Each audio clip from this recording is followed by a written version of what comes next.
to stand here today, you had to have been an active member at some point in this organization. And based on how I know both of you, you have continued to be active.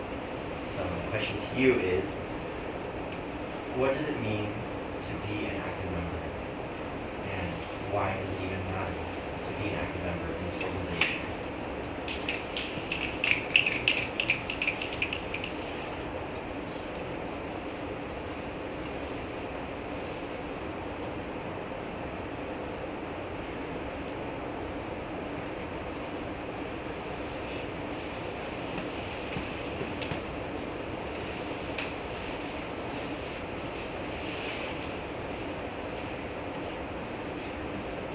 Okay. As you all know, to be an active member, we have a membership credit system. But I will just say here that I think even though this system is in place to track things for like logistical reasons, you can like scrap that out of this whole entire organization and look at someone and tell them that they are a member of Kasama. As someone who entered the space in an entirely like remote year through a computer, I will say it was hard to feel active and actually integrated into this community. And there were other freshmen too in my class that kind of had the same problem. But that does not mean that because they didn't reach like the 10 points that they had to reach to become active, that they weren't a member of Kasama. You can have as many points as you have, go to every event, but what does that say to someone else that actually tries to learn about everything that they do in Kasama, that tries to be present, full body, mind, and heart? Membership, or not membership, people can translate membership into different things, but you can, if you look at the point system, you can take that away and just evaluate yourself as a person and how you see yourself in Kasama. You don't have to have 15 points to be an active member. I think to be an active member, as long as you're always present in the space, willing to always learn and grow from the people around you and the opportunities that we give you, is what it means to be active. Yeah, I wholeheartedly agree with what Jewel said. I think active membership can be defined by the individual, because let's say someone goes to one event but is fully present in that event, but then there's another person who only goes to like 3 events but just shows face and then leaves after like signing in for the membership points. And so at that point, I think it's up to the individual to know whether or not they feel like an active member. And I feel like as director of membership, it would be our job to kind of check in on these individuals as members, to see like how they feel about Kasama as an organization, whatever it is they feel that their place is in this organization, and it's our duty to uplift them, no matter where they think they are. If they think that they're not active, then we can try to work out to figure solutions to make them active. If they think they're already active, then we can still push for them to be even more active and more and participate more in our events and whatnot.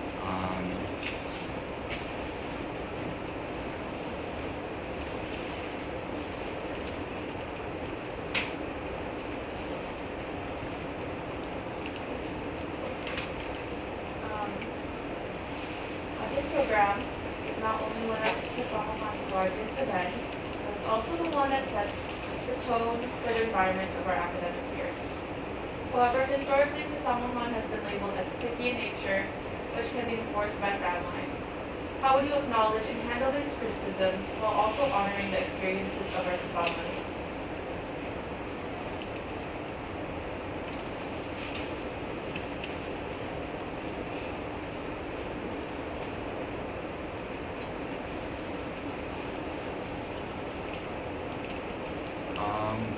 For me personally, like I agree that someone can sometimes come off as cliquey, and sometimes fan lines do have a little bit of a contribution to that, but I don't think it's necessarily like a bad thing. But to combat it though, like I do think that having more events where it could be like inter-fan lines or like we could work with activities director with like a spring tournament of some sort that instead of being fam line versus fam line, we could just mix and match members just so they have more opportunities to get to know one another.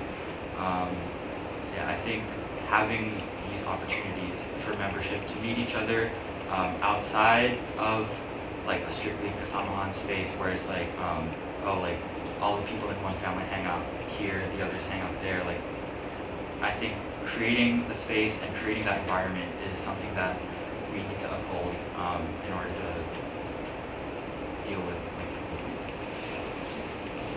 Yeah, and like going off of what Jake said, I did kind of briefly mention this in like my platform about how I want to kind of change the culture of what comm-ups look like. And I think that can be integrated throughout like the coffee season in fall and throughout the year. From my experiences, from my own experiences and speaking to other people that did do coffee this year and the way that they view what comm-ups are, they typically can be viewed as like a super high energy, like social scene. And I think that's where like clickiness can happen because you need to already have friends to go to these events. Or you need to feel like you know a certain amount of people in this organization to go to like ice skating and you can square it with people, right? And so to kind of combat that, really focusing on the intentions behind what comm-ups mean and like focusing on the relationship building within or between Kasamas. And I think like that, holding that intimacy and building that intimacy is a great way to start, or a great starting point, because then for those people who aren't as like high energy or as like extroverted, like they can go to these events and like slowly get to meet people, right? And you know, one of those things, like I know for me, it was like UC4 sessions, even though I experienced that for the first time like online, those are very, very intimate to me. And I think like the relationships that I built from going to UC4 then really set the precedent for the future relationships that I was able to build in this organization. So it's like living proof that through more intimate events, people can meet new people and not just like focus on like, oh, they're already friends with each other. Like I'm not gonna choose to be in this space because of that.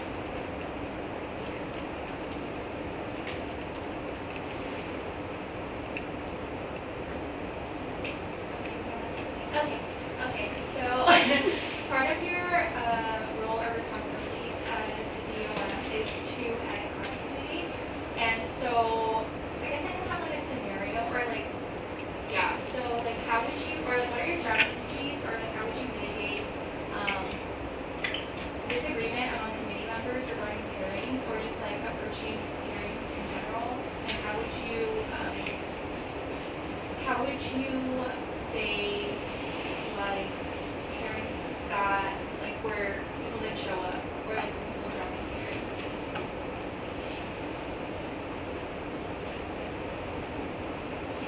That's really loaded.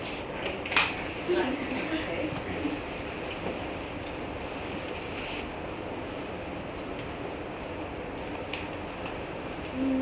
Well, to address that last point first of your example of like how would you pair people that like didn't go to Kate events, I think that backtracks all the way to when the DOM chooses your Kate committee. The people that the DOM does choose in your Kate committee, you need to fully trust. And when in the process of pairing people who don't go to events, you need to trust in each other that you can evaluate these pairings based upon like the prior knowledge of these people and maybe like trust their what their interactions have been outside of Kasamahan, as well as obviously like integrating their applications in a very unbiased way. So just making sure that you pick people that you know are unbiased, people that you can trust throughout the whole process, because it is a very long and tedious thing to endure through, like the sleepless nights of who goes with who. Sorry. It's okay. But in terms of like also resolving just like other conflict that isn't necessarily like, oh, they didn't go to events, I think there just comes a point where disagreements occur, someone needs to make an executive decision, and when you know you have a decision, just set it. Because when you go in circles, and even though obviously debating about things is very, very beneficial, you need to make a decision at some point. And the DOM should have the best judgment on what that decision is.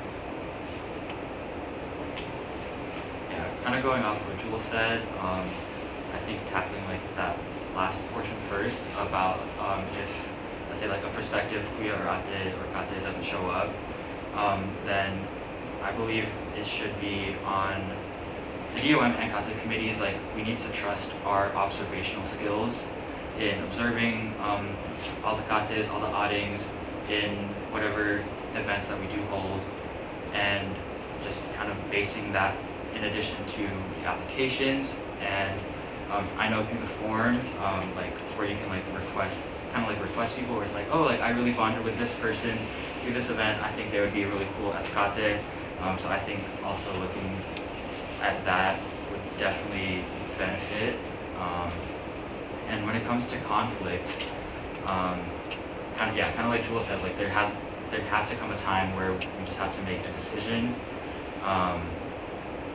And I think being able to separate our own feelings from fact is something that would definitely help, not like expedite the process, but kind of help us forge through the toughness that is kate pairings.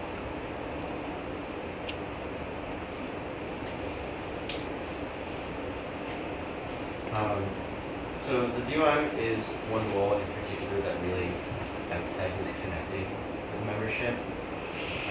So by the nature of this role, a lot of people come to you, a lot of people also lean on you. How will you remain present as the director of membership when you are facing burnout, your personal matters, academics, other work outside of the membership?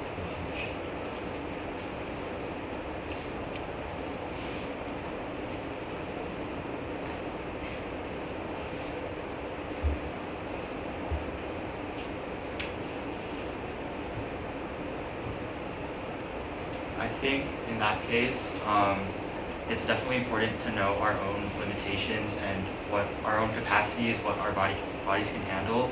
And I think at that point it would be important to communicate it to the executive board, to be like, hey, I can't be fully present right now. I need y'all support to either support me in this or to kind of fill in that spot until I'm able to like recharge. So definitely like collaborating with executive board and also the people that have kind of been through the ringer of Kasamahan, where it's like they know what to expect, so we as executive board are allowed to rely on membership just as much as they are allowed to rely on us. Yeah, I think just knowing that we aren't alone in the struggle and utilizing our resources through our fellow Kasamas. Something that something that I know that I am confident in is my voice. And I think my voice carries a lot of complexity to how you use your voice. I think if you were to compare your voice to something, it's almost like an instrument, something that you have to learn to use. With an instrument, you can play it softly, play it loudly. And so with using my voice, obviously as DOM, you are a person for others. You are the people that the stakeholders of this organization will go to. And I know that I possess like the traits to communicate to membership and give membership their needs. And something that I've learned from my experiences on board this year as like a sophomore that hasn't even like been on campus for the first time, that burnout is very, very real. And I think it took time for me to learn how to use my voice, as Jake mentioned, to ask others for help, because it would feel like there's an expectation of always needing to know how to deal with things. But in reality, you can have so many years of experience and knowledge, but not know how to do things. And that's why you need to rely on the people that you're leading with and like use your voice to communicate the struggles that you have. You know, we promote unity and solidarity, and even though board is supposed to be like the leaders of this organization, it's okay to struggle within board and turn to your board members or even people outside of board and just let them know that like you're having a hard time. I know that was something that I struggled with a lot and something that I'm slowly learning to be graceful with and understand like my own capacity and where I have to put my walls up for membership too, because you can't always be exerting yourself for these people when it comes at the expense of your own energy.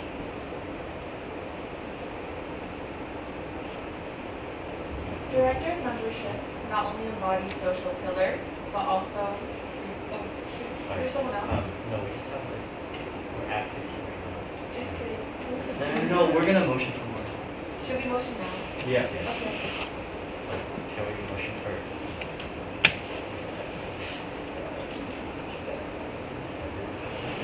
I can motion for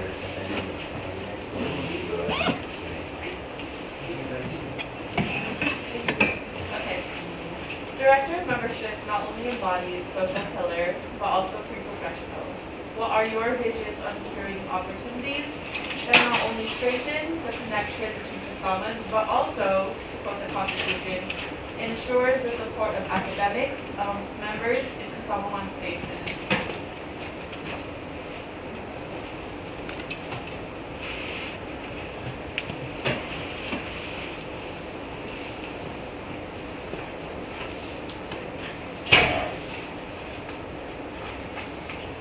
I think definitely collaborating with DAO on reaching out to like these pre-professional organizations or opportunities that can definitely help benefit membership. And I lost my train of thought. But sorry, can you repeat the question? The question is, what are your visions on creating opportunities that not only strengthen the connections between Kasamas, but also, to quote the Constitution, ensures the support of academics amongst the members in Kasama spaces? So yeah, I definitely want to utilize the major Slack channels a bit more, kind of pump out like the internship opportunities, scholarship opportunities in there, and kind of facilitate that conversation between Kasamas who are going through the same academic struggles. And in doing so, I definitely want to start like an in-person version of what Kian did with the Meet Me at UC4 sessions. I think that like study hall type beat can also work as what Jewel mentioned as like a more intimate gathering where the Kasamas who might not be as comfortable in a larger setting to slowly get to know more people and to create that connection with them. I very much agree with what Jake said. I'm thinking back to like a conversation I had with Karen a few weeks ago. For context, like I am a biology major and Karen is a senior biology major, and we were just talking a little bit about like courses that I'm taking, courses that she has taken, and was like basically giving me guidance in like my academics. She was like, yeah, this is why we should like utilize the Slack channels, but we don't really talk in the biology Slack channel.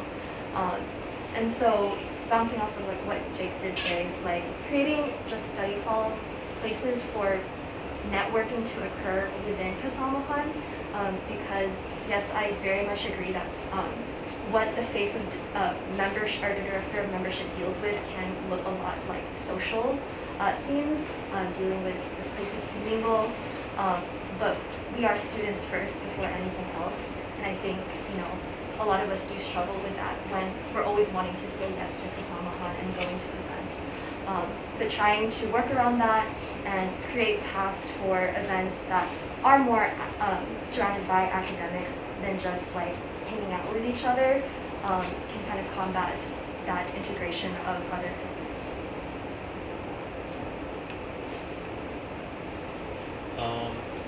So being on eBoard and then more generally being in Kasama-han and even more generally being sorry, I'll repeat. Okay, being on eBoard, more generally being in Kasamahan, and more generally being a student, a college student, there's a lot of growth that happens throughout the year and a lot of growth that we strive for. In what ways do you envision yourself growing if given this opportunity?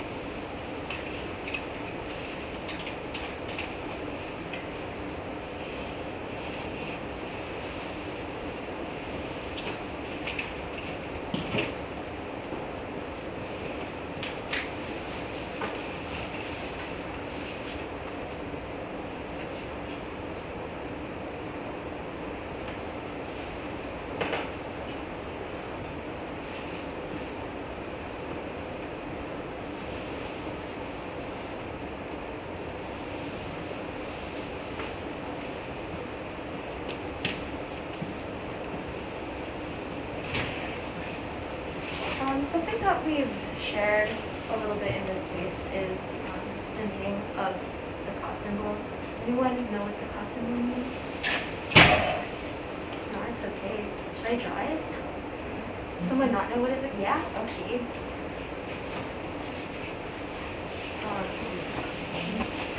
Someone the body script. What? Can I? Yes.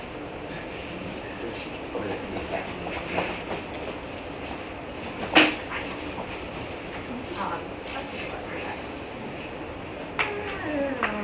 oh, that's so ugly. I'm so sorry. Yeah. So this is ka, as in like Kasamahan. And I remember, I was listening to a conversation that we had within board. I think like Andre said this when he was talking about like the design for like e-board sweaters, and he would use the Hawaiian script a lot. But how in the formation of the ka symbol, we are connecting and bridging the past and the present, or sorry, the past and the future and the present.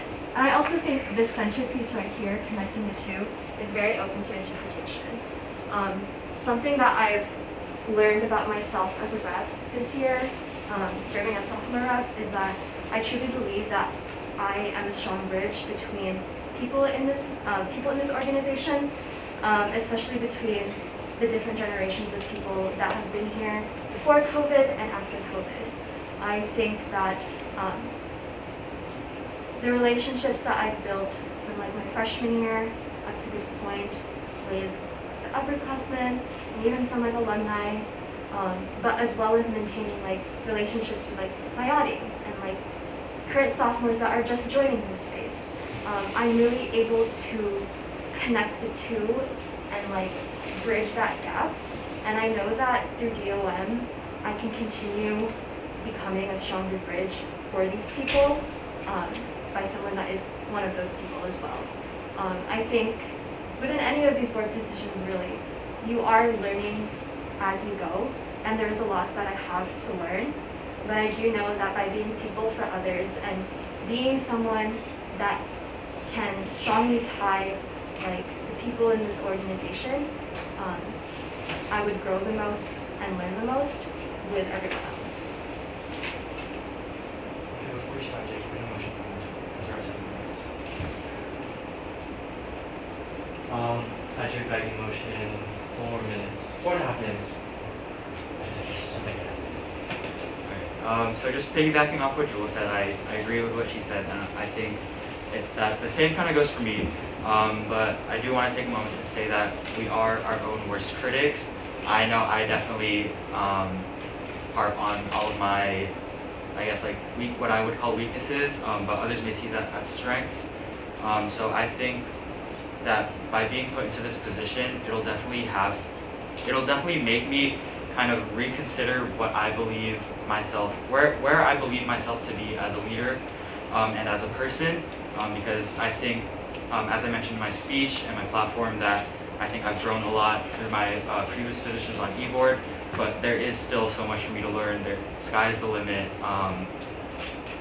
and I think that by being DOM, it'll definitely allow me to be that face of Kasama to membership and to be that friendly face that I to be the friendly face that first reached out to me, and so that I can do the same for membership.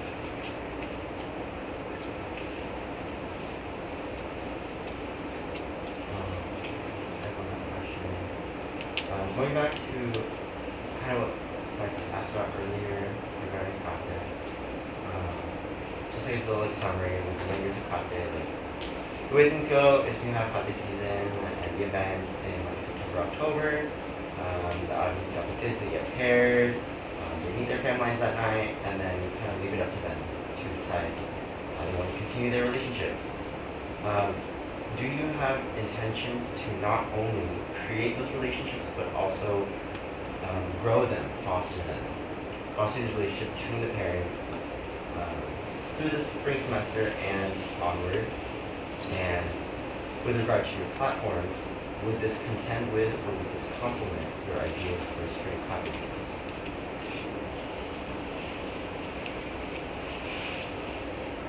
Also, I know that was long, so can we say both parts again?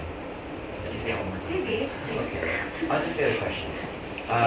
First part is, do you have intentions to not only create the relationships during holiday season, but also foster them through the spring semester and into the future? And then part two would be, would Outings that were picked up in the fall season to pick up as kuyas or ates or kates in the spring season, because there is kind of like that time where they need to learn what it means to be a kuya or ate, and typically that's done by example through their own. So I think by creating the space for further bonding, to further foster these relationships, I think it will complement having a spring kate season by kind of speeding up the process of outings, like kind of understanding what it means to be a kuya, ate, or kate.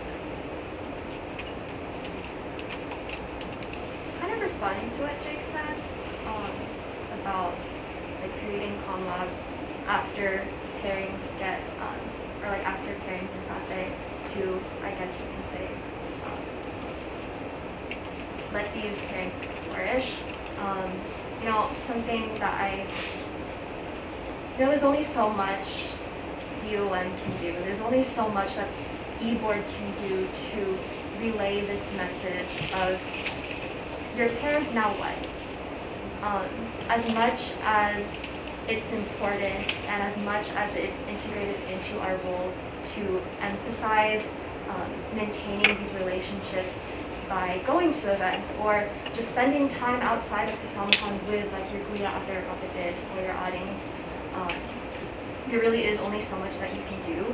And I feel like by trying to continuously foster these relationships, we could run into this problem of like burnout within the DOM and the rest of the membership committee, which will consist of like reps. Not to say that it's not your responsibility, because of course you should be encouraging it, like Jake said, through events, through comm-ups, through just like nudging them here and there, like, hey, like, you know, you got paired. Here's your outing. Your kuya, your ate, your kate is here for you. But again, there really is only so much that you can do.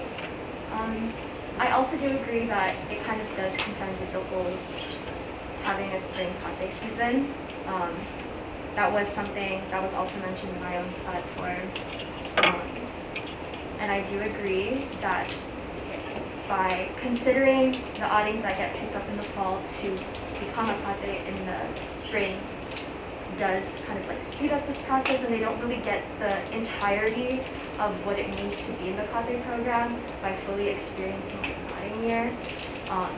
So I guess to directly answer your question, the ideas that I'd have to flourish these relationships don't necessarily correlate to the ideas that I have to put out the spring